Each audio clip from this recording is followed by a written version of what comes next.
తిరుపతి లడ్డు సాక్షిగా ఈ విషయాలపై చర్చ జరగాలి. ఏ విషయాలపై చర్చ జరగాలి చూద్దాం.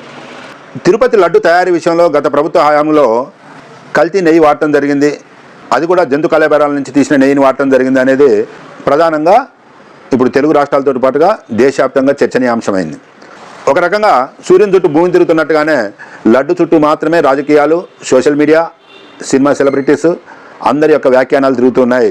ఇంతటి ప్రాధాన్యత సంతరించుకున్న విషయంలో నిజానిజాలు ఏమిటి అనేది ఇంకా పూర్తిగా ఒక కొలిక్కి రాలేదు. కానీ ఇదే తిరుపతి లడ్డు సాక్షిగా కొన్ని విషయాలు మాత్రం చర్చలోకి రావాల్సిన అవసరం ఉంది. ఏమిటి అంటే అవి లడ్డు విషయమే కాదు, మనం నిత్య జీవితంలో తీసుకునే ప్రతి ఫుడ్ కూడా కల్తీనే అనేది అందరూ అంగీకరించాల్సిన అంశం. ఎలా అంటే ఆ మధ్యన జాతీయ మీడియాల్లో ప్రధాన వార్తలుగా వచ్చిన ప్రముఖ బ్రాండ్లు పతంజలి కావచ్చు, డాబరే కావచ్చు, మరే ఇతరమైన కావచ్చు, వాటి ఉత్పాదనలో నాణ్యతా ప్రమాణాలు లేవు అనేది మనకు తెలిసొచ్చింది. అంతేకాదు హైదరాబాద్ హోటళ్లలో దాదాపు 60-70% కూడా కల్తీ పదార్థాలని వినియోగిస్తున్నారు, ప్రజా ఆరోగ్యంతో ఆడుకుంటున్నారు అనేది గత 2-3 నెలల క్రితం ప్రధానంగా వెలుగులోకి వచ్చింది. మరి దేశవ్యాప్తంగా సంచలనం చూపెట్టిన ఆ కల్తీ కేసుల విషయం తర్వాత ఏమైంది?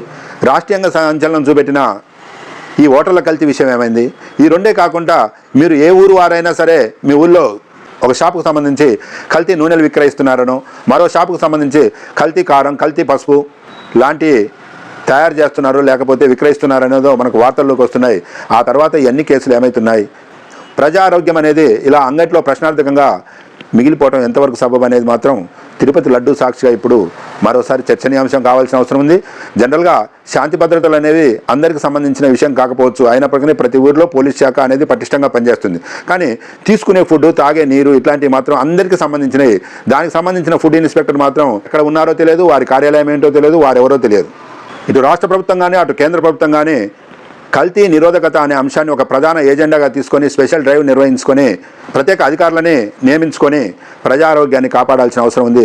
ఎందుకంటే ఎంతో పవిత్రతకు, ప్రామాణికతకు, పటిష్ట నిఘాకు పేరెన్నిక గల తిరుపతి లడ్డు విషయంలోనే కల్తీ అనేది వెలుగులోకి వచ్చింది అంటే ఇవేవీ లేకుండా సామాన్య ప్రజలు విక్రయిస్తున్న ఆహార పదార్థాలు ఏ మేరకు ప్రమాణాలు పాటిస్తున్నాయనేది మనం అర్థం చేసుకోవచ్చు.